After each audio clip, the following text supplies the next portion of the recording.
continuă la ceea ce deja ai amintit, una dintre discuțiile din jurul sărăciei este extrem de politizată în sensul că apare această presupoziție ideologică în ultimă instanță a faptului că sărăcia este într-un fel generată și de un fel de deficiență morală a celor care sunt săraci, pentru că nu pot munci, pentru că nu vor să muncească, pentru că le place să fie asistați social, pentru că le place să stea la întins mâna. Acum sună discursul foarte mainstream în România, dar nu numai, despre aceste categorii și despre felul în care, în ultima instanță, sărăcia este portretizată în spațiul public și de cele mai multe ori în politicile publice.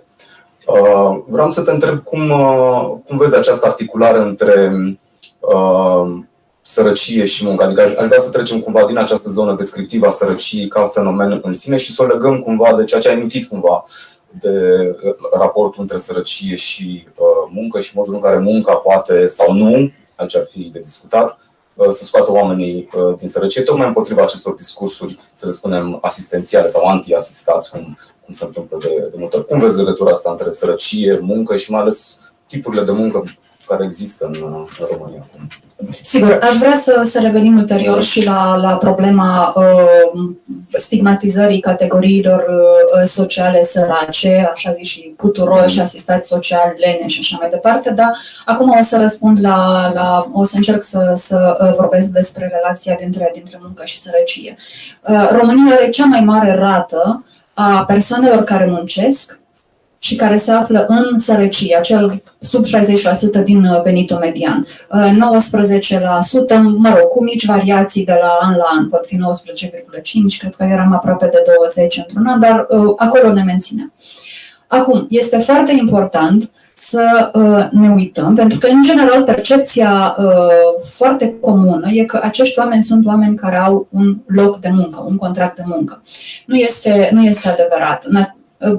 Asta este definiția statistică a unei persoane ocupate. O persoană ocupată nu este doar o persoană care are un job, un loc de muncă cu un contract de muncă. O persoană ocupată poate să fie cineva care muncește pe cont propriu, așa zis self-employed, sau poate fi oricât de, apropo de statistici și de politizarea lor și cum putem să construim realități convenabile, o persoană ocupată este o persoană care muncește în propria sa gospodărie, nu are niciun fel de venit și este totuși considerată persoană ocupată. Avem aproape 1 milion de asemenea oameni în România care sunt lucrători familiali neremunerați. Pe lângă ăștia mai avem aproape 2 milioane de lucrători pe cont propriu, majoritatea în agricultură, care, atenție din nou, înregistrează venituri foarte scăzute. Aceste două categorii sunt de fapt cele mai afectate de sărăcie. De exemplu, dacă ne uităm la scoatem angajații, da, salariații din procentul de populație afectată de sărăcie, dar care muncește, vedem că acest procent, care altfel în medie este de 19%, urcă spre 60%. Cu alte cuvinte, dacă eu muncesc în propria mea gospodărie sau sunt lucrător pe cont propriu, nu neapărat în agricultură, pot să fiu și într-o muncă creativă, procentul de oameni aflați în risc de sărăcie în rândul acestei categorii e de 60%. Este huge, este enorm, nu există nicăieri în Uniunea Europeană așa ceva. Dacă ne uităm la cei cu contracte de muncă, dintr-o dată situația se schimbă. Ori, repet, pot să fie pe salariu minim, pot să fie oricât de prost plătite. Procentul de working poor în rândul celor cu un contract de muncă e de 4,5%, deci se duce dintr-o dată mult în jos.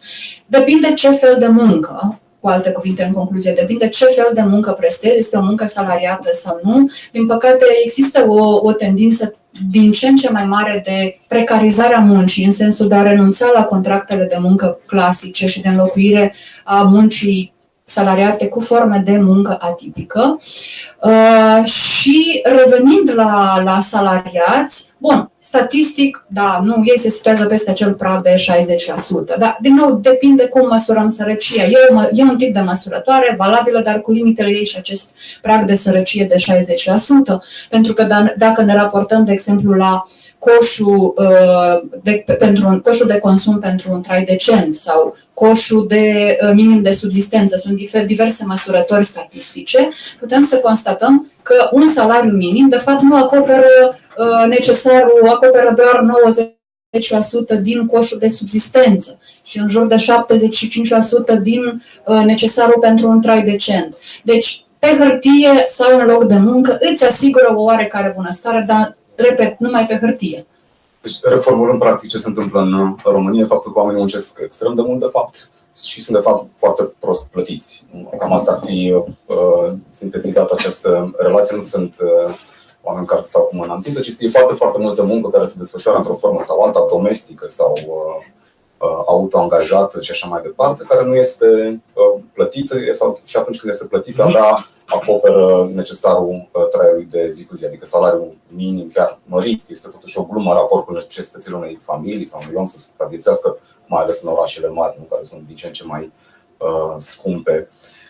Dar continuând în această discuție despre muncă, știu că și una dintre probleme, nu doar faptul că e remunerată prost, dar și condițiile de muncă sunt extrem de precare, cum ai spus, extrem de nocive în multe instanțe și cu presiuni foarte mari asupra angajaților. Știu că ești parte dintr-un proiect care se numește foarte frumos, dacă mă întreb pe mine, Eroi ai muncii capitaliste, și vreau să te rog să ne dai detalii despre acest proiect, ce presupune el și ce se întâmplă în acest proiect. Da, o să fiu foarte scurtă, că nu-mi place să vorbesc mult despre proiectele mele. Mai bine vorbim de lucrurile din care este iveală din proiect. E un proiect al Fundației Friedrich Ebert, făcut în parteneriat cu câteva ONG-uri, Miliția Spirituală, CERE, Asociația Connect și Confederația Sindicală Cartel Alpha.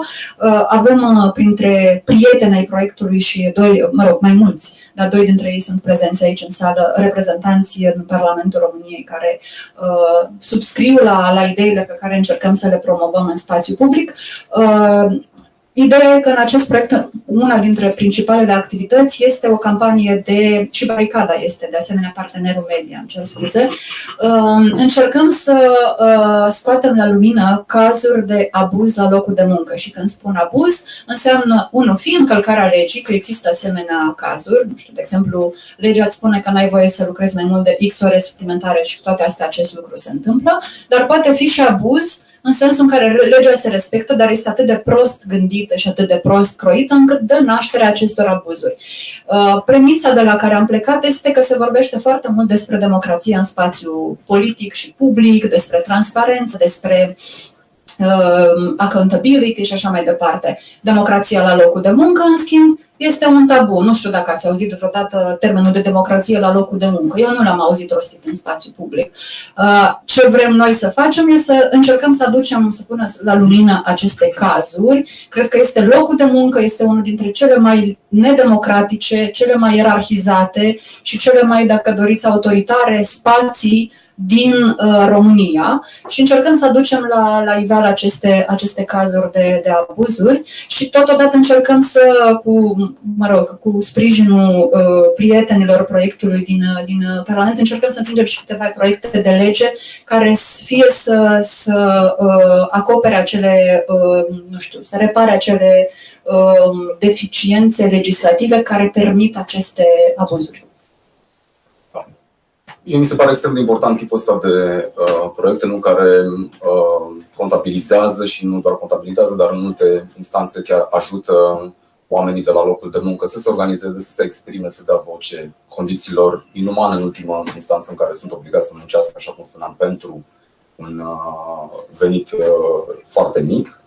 Și au fost, sigur, mai multe proiecte în spațiu public. Serviciul Ușor a avut o campanie de colectat tot felul de povești de la oameni care erau absolut cutremurătoare și vorbim numai de muncă fizică brută, cum poate ar părea la prima idee, dar sunt tot felul de exemple din mediul corporatist, din mediul gulerilor albe, de la stat, evident, de abuzuri peste abuzuri.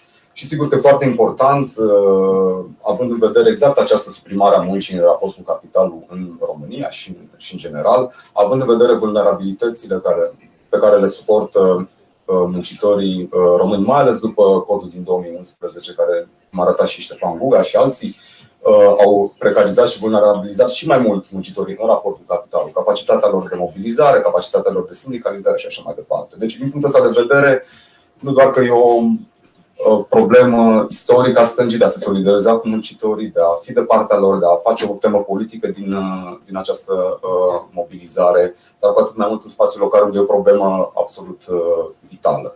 Cu toate astea, aș avea un semn de întrebare pe care ți-l adresez acum. În ce măsură sau cât putem să tot acumulăm aceste instanțe, aceste exemple de abuzuri? Pentru că, sigur, sunt importante, e important să le aducem în spațiu public, să le discutăm.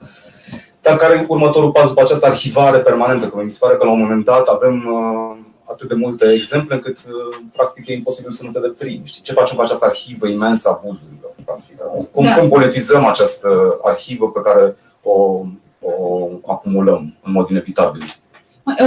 Sunt de acord cu tine, adică evident orice campanie sau orice abordare de acest tip are niște limite și trebuie să existe next level. Cu toate astea aș fi în dezacord că avem o arhivă foarte mare. Cred că este insuficientă. Cel puțin raportat la dimensiunea problemei, la gravitatea faptelor, cred că sunt foarte puține voci care vorbesc despre asta. Arătați-mi câte ONG-uri în România care sunt preocupate de condiții de muncă sau abuzuri la locul de muncă. Avem degetele de la o mână sunt prea multe. Deci, nu cred că este suficient. Cred că construcția de discurs își are un rol în modificare, deci are un rol politic, are o funcție politică și este important să venim cu un discurs, cu un contradiscurs care să combată discursul hegemonic, dar da, sigur, există limite ale acestui tip de abordare. Tocmai de aceea spuneam, de exemplu, noi încercăm să împingem, să facem un fel de advocacy și pentru modificări legislative.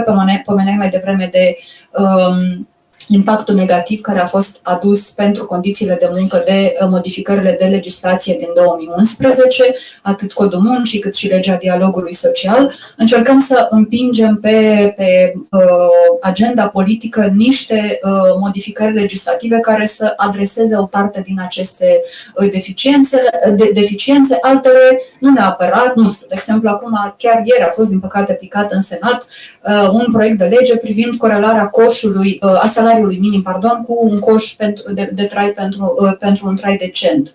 Așa încât să nu mai fie o persoană nevoită să muncească 8 ore pe zi, 5 zile din săptămână și la sfârșitul lunii să nu poată să-și acopere un minim de trai decent.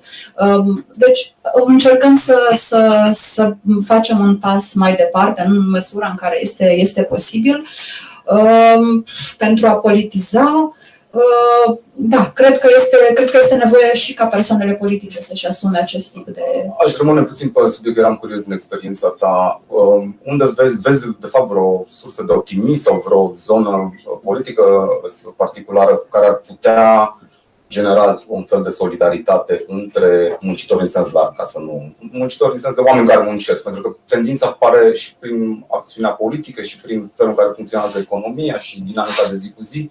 Pare că, de fapt, tendința este una de fragmentare, de lipsă de solidaritate între muncitori, de contradicții foarte mari între, de exemplu, muncitorii la stat și cei din privat și o serie întreagă care, practic, fac imposibilă sau care pare că este imposibilă un fel de solidaritate între oamenii care muncesc, indiferent de zonă. Și mă gândeam dacă ai vreo veste optimistă sau... Nu am niciun punct de vedere, scuze, nu am știrile optimiste sau epuizat, nu. În afară de persoane particulare din diverse partide politice, nu există foarte mulți prieteni sau aliați ai celor care muncesc, nu le-aș spune neapărat muncitorilor, în rândul clasei politice, nici la nivel de formator de opinie publică. Nu există foarte mulți și, așa cum spuneai foarte bine, avem fracturi inclusiv în rândul celor care muncesc și competiția. Ăsta este de fapt, e ceva firesc, știu că pare contraintuitiv sau poate să pară bizar, dar când resursele disponibile și prin resurse înțeleg locuri de muncă, salarii decente, sunt limitate, e normal să apară competiția și între cei care muncesc și să ajungă să se uite unul care câștigă salariul minim la altul care câștigă un pic peste.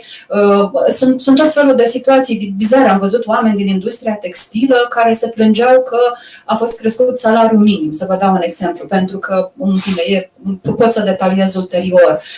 Sau, iarăși, vedem foarte situații bizare în care cineva care are un salariu minim o să blameze pe cineva care ia ajutor social. Deci acest tip de competiție este, aș spune, și intrinsecă capitalismului și în același timp și un indicator al unei precarizări din ce în ce mai mari a muncii și a condiției lucrătorului. Deci nu am vești optimiste.